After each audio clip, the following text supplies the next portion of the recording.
વર્ણિવેશ રમણીય દર્શનમ મંદહાસરુચિરાનનાંબુજમ પૂજિતમ સુરુ નરોત્તમૈર્મુદા ધર્મનંદનમહં વિચિંતયે. असतो मा षड्गमय तमसो मा ज्योतिर्गमय मृत्युर्मा अमृतं गमय. ओम शांति शांति शांति. अस्मद्गुरु समारंभां नाथयामो नमध्यमां लक्ष्मी वल्लभ पर्यंतां वंदे गुरु परंपरा.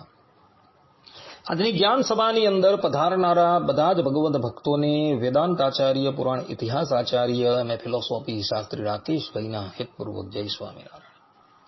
ભક્તો, આજની આ જ્ઞાન સભાની અંદર આપણે બધા ભગવાન સ્વામિનારાયણ લખેલી શિક્ષાપત્રીના 103 અને 104માં શ્લોકની સ્પષ્ટતા શ્રવણ કરશું. તો બધા જ શ્રોતાગણો આ પ્રવચન એકાગ્ર મને કરીને શ્રવણ કરે. સર્વપ્રથમ આપણે બધા 103માં શ્લોકની સ્પષ્ટતા શ્રવણ કરશું, જે શ્લોકની અંદર ભગવાન સ્વામિનારાયણ ધર્મ અને ભક્તિની વ્યાખ્યા આપે છે. તો 103માં શ્લોકમાં ભગવાન સ્વામિનારાયણ ધર્મ અને ભક્તિની વ્યાખ્યા આપતા કહી રહ્યા છે કે ધર્મોજ્ઞેય સદાચાર શ્રુતિ સ્મૃતિપાદિત મહાત્મ્ય જ્ઞાન યોગ ભૂરી સ્નેહો ભક્તિશ્ચ માધવે. અર્થાત કે શ્રુતિ અને સ્મૃતિએ પ્રતિપાદન કર્યો એવો જે સદાચાર તે ધર્મ જાણવો અને શ્રી કૃષ્ણ ભગવાનને વિશે મહાત્મ્ય જ્ઞાન સહિત જે ગણો સ્નેહ તે ભક્તિ જાણવી. આ પ્રમાણે ભગવાન સ્વામિનારાયણે ધર્મ અને ભક્તિની વ્યાખ્યા આપે. મનુ મહારાજ મનુસ્મૃતિની અંદર કહે છે કે શ્રુતિસ્તુ વેદો વિજ્ઞેયો ધર્મશાસ્ત્રમ તુ વૈ સ્મૃતિ. અર્થાત કે શ્રુતિ તરીકે વેદોને જાણવા અને સ્મૃતિ તરીકે ધર્મશાસ્ત્ર જાણવા. આ પ્રમાણે મનુ મહારાજે શ્રુતિ તથા સ્મૃતિનું લક્ષણ કરેલું છે. ભગવાન સ્વામિનારાયણે અહીં શ્રુતિ સ્મૃતિ ઉપાદિત આ સામાન્ય નિર્દેશ પૂર્વક સદાચાર આ વિશેષ નિર્દેશ કરેલો જોવા મળે. કહેવાનું તાત્પર્ય એ છે કે શ્રુતિ અને સ્મૃતિ જે છે એ અનેકો છે. સ્મૃતિના રચયિતા મહર્ષિઓએ પોતપોતાની સ્મૃતિની અંદર ભિન્ન ભિન્ન ધર્મોનું વર્ણન કરેલું છે. એક મહર્ષિ કંઈક બીજી વાત કહી રહ્યા છે તો બીજા મહર્ષિ જે છે કંઈક બીજી વાત કરી રહ્યા છે. એ બંને જણાનો પરસ્પર કોઈ મેળ આવતો નથી. તો મનુષ્યએ કયા ધર્મનું આચરણ કરવું જોઈએ? કારણ કે એમની જ સ્મૃતિની અંદર વિરોધાભાસ જેવું દેખાય છે. તો ભગવાન સ્વામિનારાયણે અહીં સદાચાર શબ્દનો પ્રયોગ કરેલો છે. અને સદાચાર શબ્દનો પ્રયોગ કરી ભગવાન સ્વામિનારાયણ એવું કહી રહ્યા છે કે જે ધર્મનું આચરણ સદાચારી પુરુષોએ કરેલું હોય એ જ ધર્મનું આચરણ મનુષ્યએ કરવાનું છે.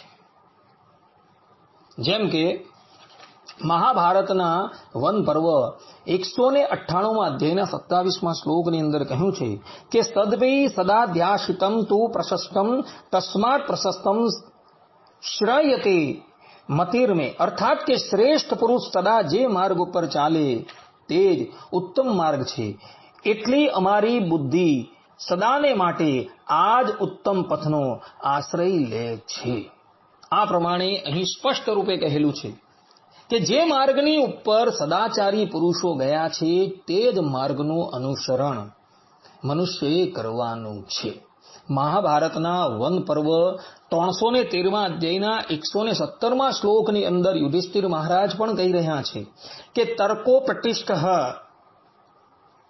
શ્રુતયો વિભિન્ના નૈકો ઋષિર યશ મતમ પ્રમાણમ ધર્મસ્ય તત્વમ નિહિતમ ગુહાયામ મહાજનો યેન ગતઃ સંબંધઃ.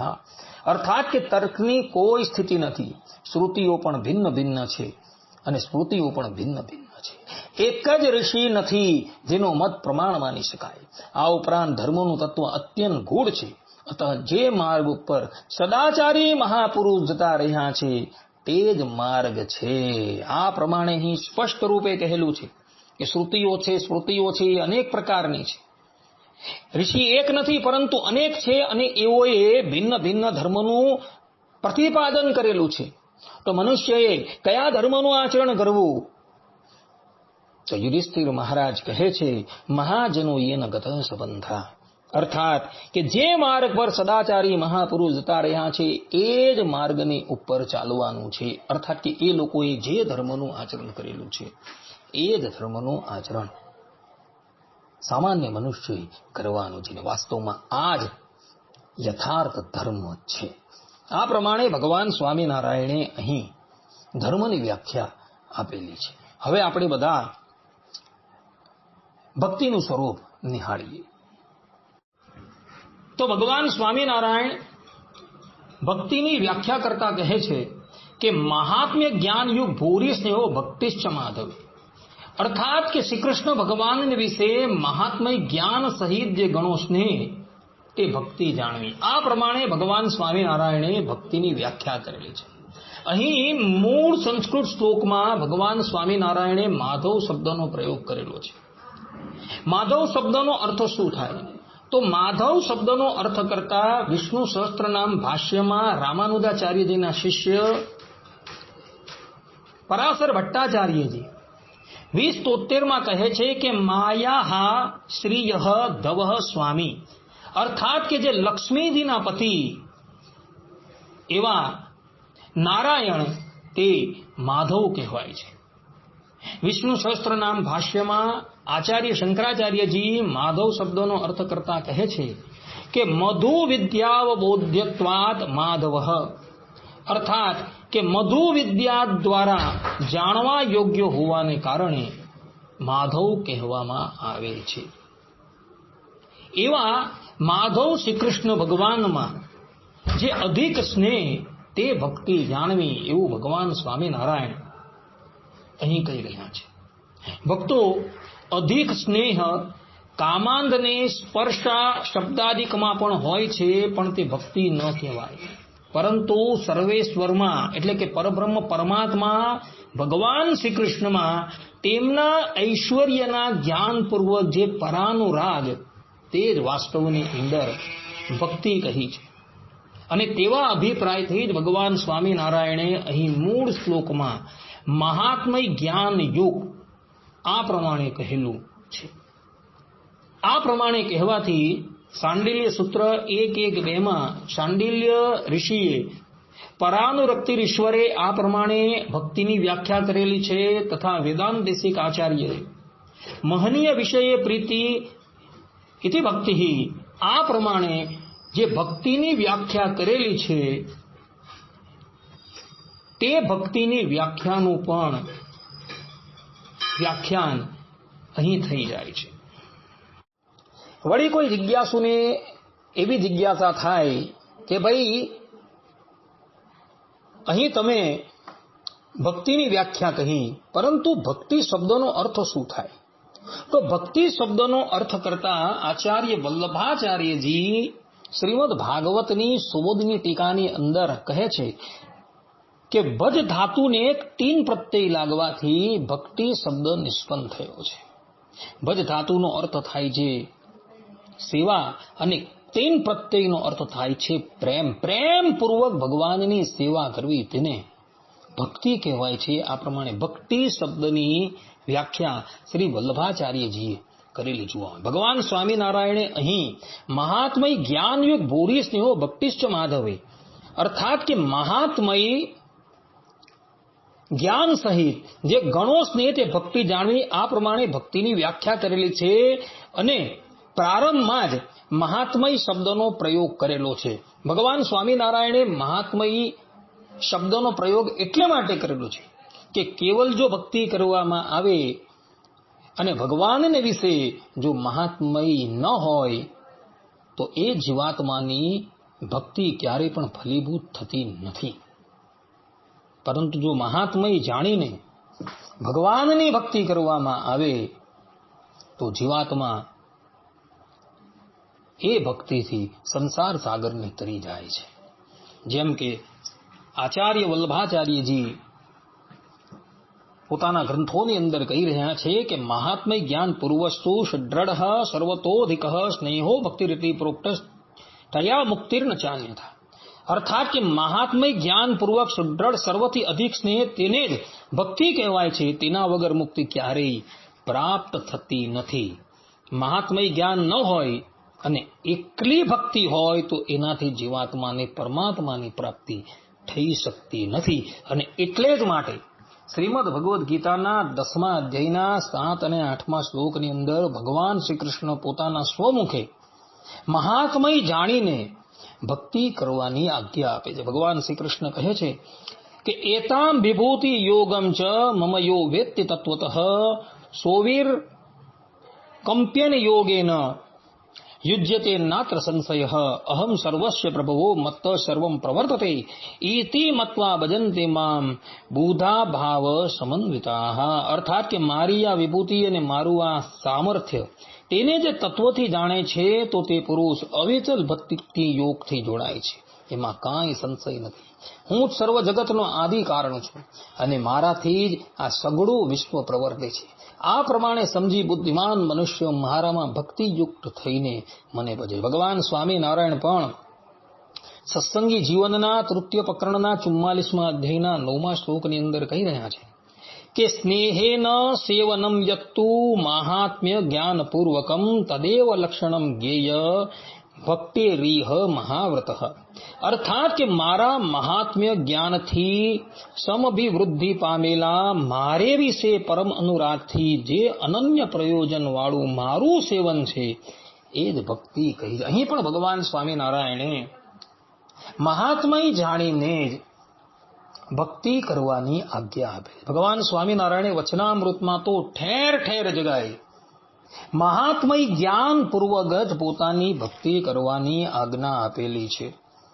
જેમ કે ભગવાન સ્વામિનારાયણ ગધડા પ્રથમના 59મા વચનામૃતમાં કહે છે કે જો એ ભગવાનનો આવો મહિમા જાણે છે તો એને ભગવાનને વિશે અસાધારણ હેત થાય છે.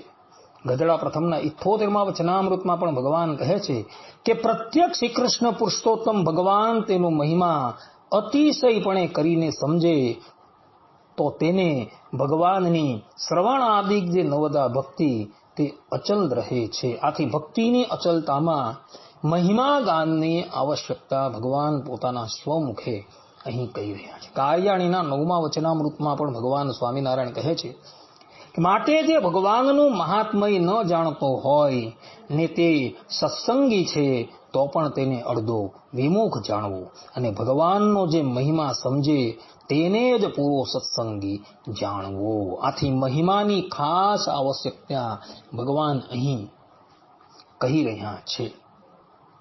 તે જ પ્રમાણે ભગવાન સ્વામિનારાયણ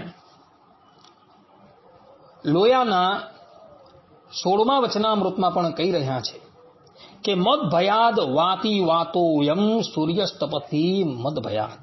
એવી રીતે અનંત પ્રકારના મહાત્મ્ય સહિત એવી જે ભગવાનની ભક્તિ તે જેને હોય તેના દોષ માત્ર તળી જાય અને તેને જ્ઞાન વૈરાગ્ય ધર્મ ન હોય તો પણ સર્વ આવે છે.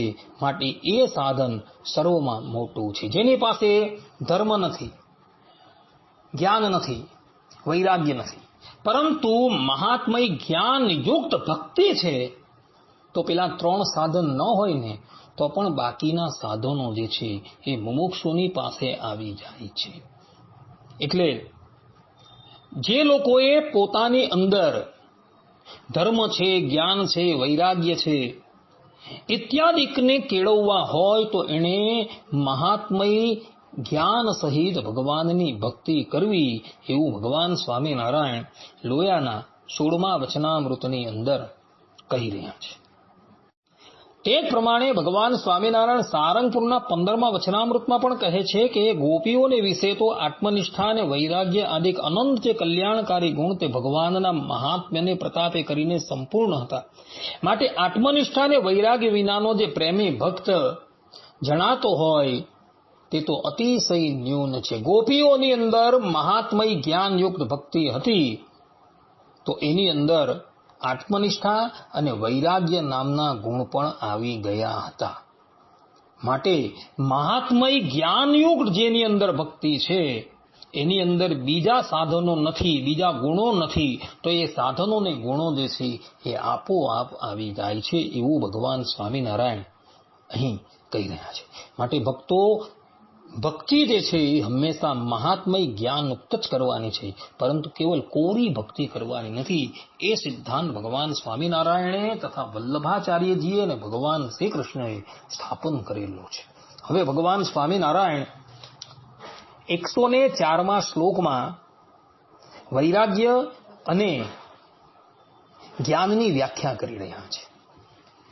તો ભગવાન સ્વામિનારાયણ 104માં શ્લોકમાં વૈરાગ્યને તથા જ્ઞાનની વ્યાખ્યા કરતા કહે છે કે વૈરાગ્યમ જ્ઞેયમ અપ્રીતિ શ્રી કૃષ્ણ ઇતર વસ્તુસુ જ્ઞાનમ ચ જીવમાયેશ રૂપાણામ સુસ્તુ વેદનમ. અર્થાત કે શ્રી કૃષ્ણ ભગવાન વિના અન્ય પદાર્થમાં પ્રીતિ નહીં તે વૈરાગ્ય જાણવું, અને જીવ માયા અને ઈશ્વર તેમના સ્વરૂપને જે રૂઢી રીતે જાણવું તેને જ્ઞાન કહીએ. આ પ્રમાણે ભગવાન સ્વામિનારાયણે શિક્ષાપત્રીના 104માં શ્લોકમાં વૈરાગ્ય અને જ્ઞાનની વ્યાખ્યા કરેલી છે. કહેવાનું તાત્પર્ય એ છે કે આત્મા પરમાત્મા થકી વ્યતિરેક માયિક શબ્દાદિ વિષયોમાં શ્રીમદ ભગવદ્ ગીતાના 13મા અધ્યાયના 9મા શ્લોકમાં કહ્યા અનુસાર જન્મ મૃત્યુ જરા વ્યાધિ દુઃખ દોષાનું દર્શનમ. અર્થાત કે જન્મ મૃત્યુ જરા વ્યાધિના અનિષ્ટની અનુભૂતિ તથા શ્રીમદ ભગવદ્ ગીતાના 5મા અધ્યાયના 22મા શ્લોકમાં કહ્યા અનુસાર યેહી સંસ્પર્શજા ભોગા દુઃખ યોનેય એવતે આદ્યંતવંતઃ કૌંતેય ન તેષુ રમંતે બુધઃ. અર્થાત કે બુદ્ધિશાળી મનુષ્ય ભૌતિક ઇન્દ્રિયોના સંસર્ગથી ઉત્પન્ન થનારા સુખોપભોગમાં રસ લેતા નથી, કારણ કે તે દુઃખના મૂળ કારણરૂપ બની રહે છે.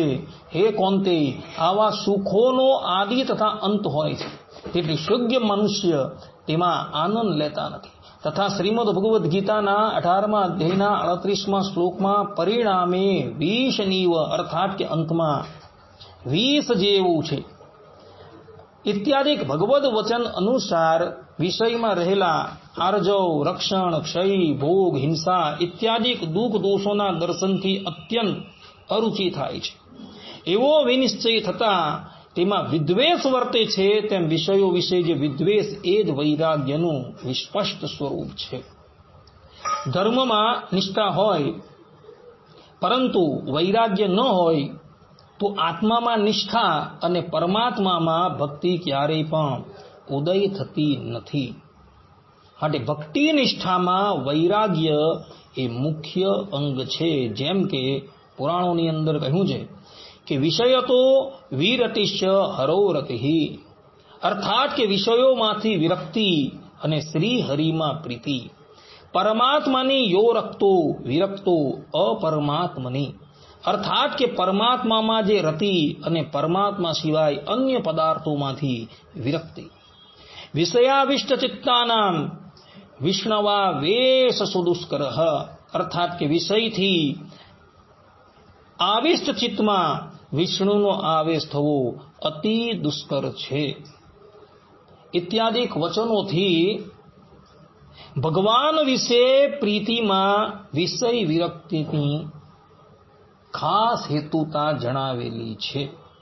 શ્રીમદ ભગવદ્ ગીતાના 13મા અધ્યાયના 9મા શ્લોકમાં પણ ભગવાન શ્રી કૃષ્ણ કહે છે કે ઇન્દ્રિયાર્થે સુવૈરાગ્ય, અર્થાત કે ઇન્દ્રિયોના વિષયોમાં વૈરાગ્ય. શ્રીમદ ભગવદ્ ગીતાના 6ઠા અધ્યાયના 35મા શ્લોકમાં પણ ભગવાન શ્રી કૃષ્ણ કહે છે કે અભ્યાસેન તો કૌંતેય વૈરાગ્યેણ ચ ગૃહ્યતે, અર્થાત કે યથા યોગ્ય અભ્યાસ તથા વૈરાગ્ય દ્વારા તેને વશ કરવું જોઈએ.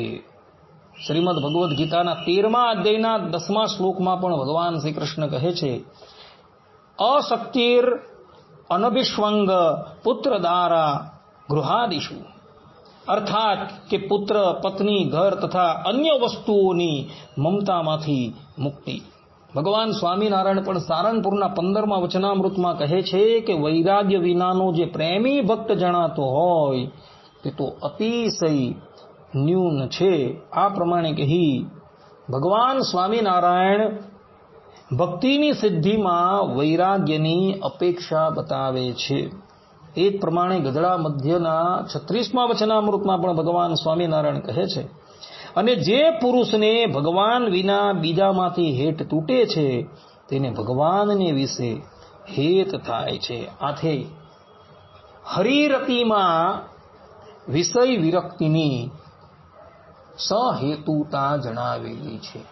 આ પ્રમાણે ભક્તો વૈરાગ્યનું સ્વરૂપ શાસ્ત્રોની અંદર પરબ્રહ્મ પરમાત્મા ભગવાન શ્રી હરિએ જ પ્રતિપાદન કરેલું છે.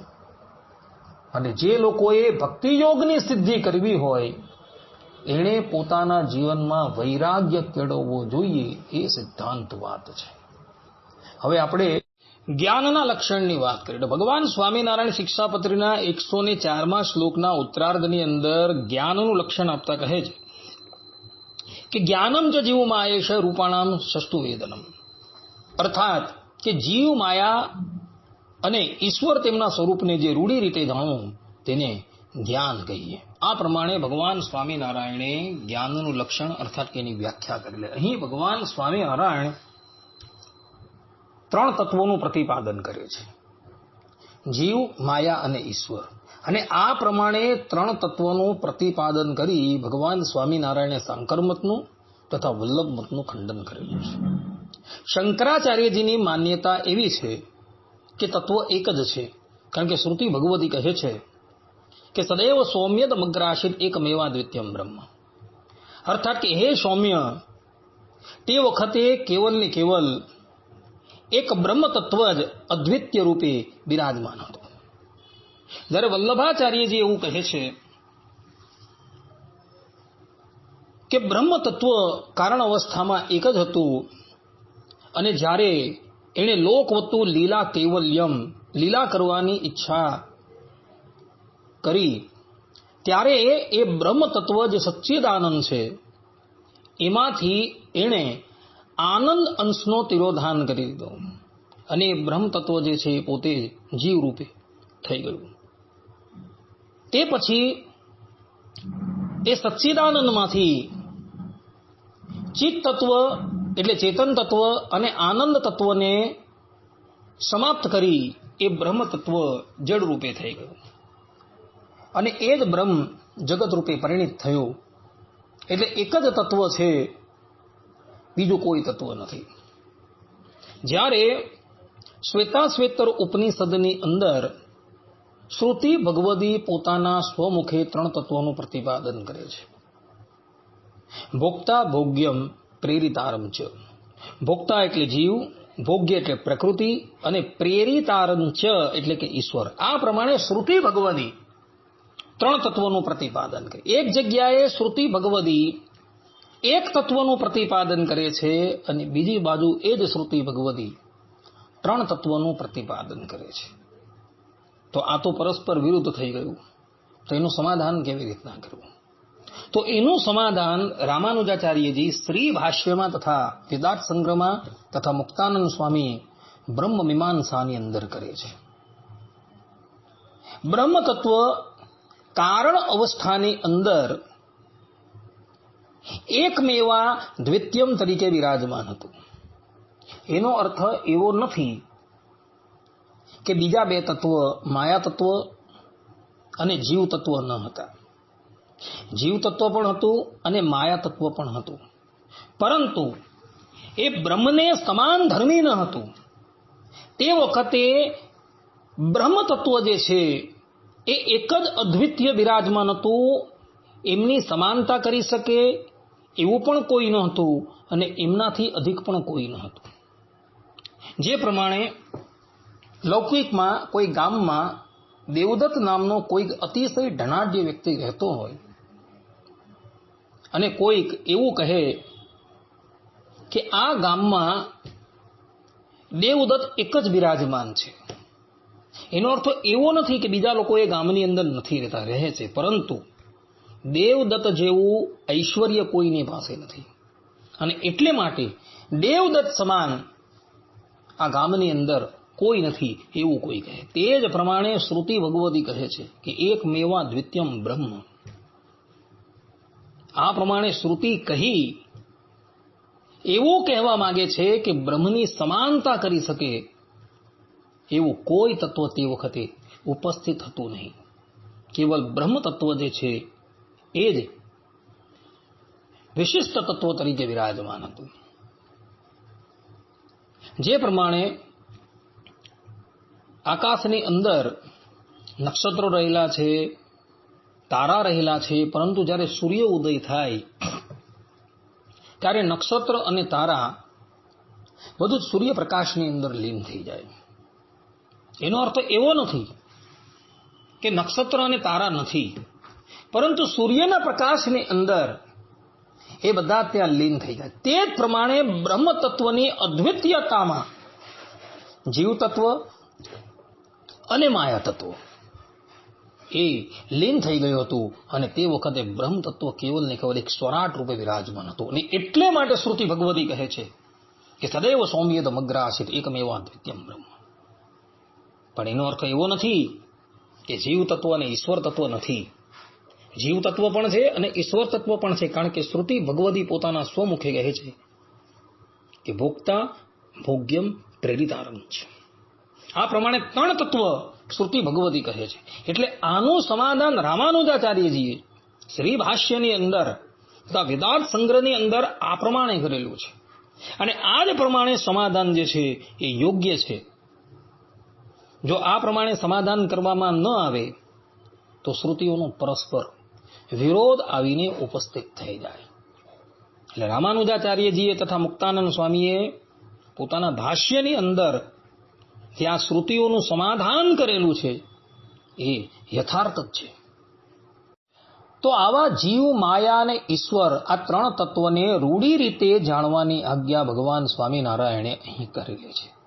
આમાં માયાને પણ જાણવાની આજ્ઞા ભગવાન સ્વામિનારાયણ કહે છે. આમ જોવા જઈએ ને તો આત્મા અને પરમાત્માનું જે જ્ઞાન તે જ ઉપાદેય એટલે કે ગ્રાહ્ય છે.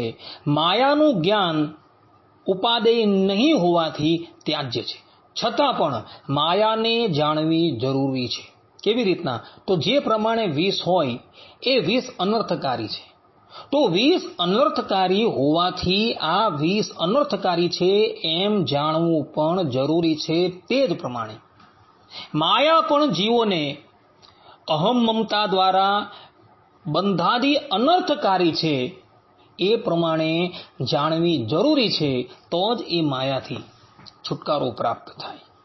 અને એટલે માટે ભગવાન સ્વામિનારાયણ અહીં શિક્ષાપત્રીમાં જ્ઞાનમ ચ જીવ માયેશ રૂપાણામ સુષ્ટુ વેદનમ આ પ્રમાણે માયાને પણ જાણવાની આજ્ઞા કરે છે. ભક્તો, સ્વસ્વરૂપ એટલે કે પોતાના જીવાત્માના સ્વરૂપનું જ્ઞાન અને પરમાત્માના સ્વરૂપનું જ્ઞાન જ્યાં લગીન થતું નથી ત્યાં લગીન પરમાત્માની ઉપાસનામાં અધિકાર પ્રાપ્ત થતો નથી.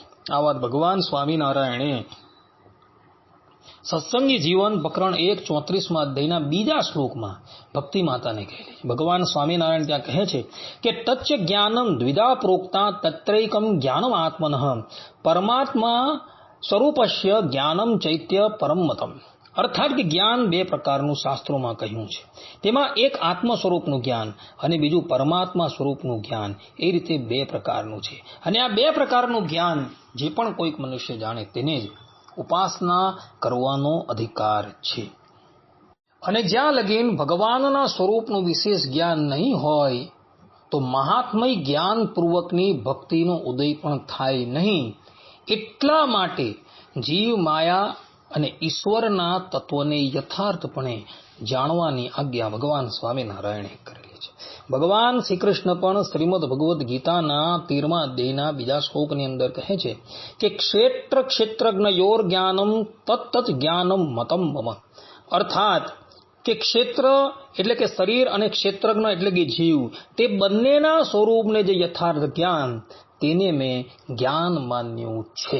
આ પ્રમાણે ભગવાન શ્રી કૃષ્ણ ક્ષેત્ર અને ક્ષેત્રજ્ઞના જ્ઞાનને જ યથાર્થ જ્ઞાન માને છે અને ગુઢાર્થમાં એને જાણવાની આજ્ઞા કરે છે. કોઈ વ્યક્તિના મનની અંદર એવી જિજ્ઞાસા થાય કે ભગવાનના સ્વરૂપનું આ જ્ઞાન અમને ક્યાંથી પ્રાપ્ત થાય, તો કઠોપનિષદની અંદર કહ્યું છે કે તદ વિજ્ઞાનાર્થમ સ ગુરુમેવ અભિગચ્છેત સમિત પાણી શ્રોત્રિયમ બ્રહ્મનિષ્ઠ. અર્થાત કે આત્મા અને પરમાત્માના જ્ઞાનને અર્થે હાથમાં સમિધા આદિ ભેટ લઈને જે શ્રોત્રિય અને બ્રહ્મનિષ્ઠ પુરુષ હોય તેની પાસે જવું. અને ભૂતકાળની અંદર એવી ઘટના ઘટેલી છે કે જીવ, ઈશ્વર અને માયાના તત્વને જાણવાને અર્થે મુમુક્ષુ જન એવા શ્રોત્રિયની પાસે ગયા હતા. છાંડિલ્ય ઉપનિષદની અંદર કથા આવે છે. દેવરાજ ઇન્દ્ર અને વિરોચન આત્મતત્વ જાણવાને અર્થે બ્રહ્માજીની પાસે ગયા હતા. પ્રશ્ન ઉપનિષદની અંદર કથા આવે છે કે સુકેશા આદિક ઋષિઓ આત્મતત્વ જાણવાને અર્થે પીપલાદ ઋષિના શરણમાં ગયા હતા. માટે ભક્તો, જો તમારી એ જીવ, માયા અને ઈશ્વરના તત્વને જાણવું હોય તો શ્રોત્રિય બ્રહ્મનિષ્ઠ મહાત્માના શરણમાં જજો. તો એવો તમને આ ત્રણેય તત્વોનું જ્ઞાન કરાવશે. કદાચ એવા શ્રોત્રિય કે બ્રહ્મનિષ્ઠ મનુષ્ય ન મળે તો આપણા ઋષિ મુનિઓએ જે શાસ્ત્રોનું નિર્માણ કરેલું છે, જેવા કે શ્રીમદ ભાગવત છે, વિષ્ણુ પુરાણ છે, ઇત્યાદિ 18 પુરાણો છે, બ્રહ્મસૂત્ર પર શ્રી ભાષ્ય છે, આ ઉપરાંત સત્સંગી જીવનમ છે, વચનામૃત છે, શિક્ષાપત્રી અર્થ દીપિકા ટીકા છે, શિક્ષાપત્રી ભાષ્ય છે, ઇત્યાદિ ગ્રંથો છે. એ ગ્રંથોનું અવલોકન કરજો તથા કોઈક મહાત્માને એ ગ્રંથ વિશે પૂછજો તો તમને એમાં જે ભગવાનનું સ્વરૂપ રહેલું છે એ યથાર્થપણે સમજાવશે. માટે ભક્તો, જ્યાં લગીન તમે આત્મા પરમાત્માનું જ્ઞાન મેળવશો નહીં ત્યાં લગીન તમારી અંદર ભક્તિનો ઉદય પણ થશે નહીં અને સંસાર પરથી વૈરાગ્ય પણ થશે નહીં. અને એટલે માટે ભગવાન સ્વામિનારાયણ શિક્ષાપત્રીના આ શ્લોકની અંદર જ્ઞાનમ ચ જીવ માયેશ રૂપાણામ સુષ્ટુ વેદનમ, આ પ્રમાણે જીવ, માયા અને ઈશ્વરના તત્વને રૂઢી રીતે જાણવાની આજ્ઞા પોતાના આશ્રિતોને કરી રહ્યા છે.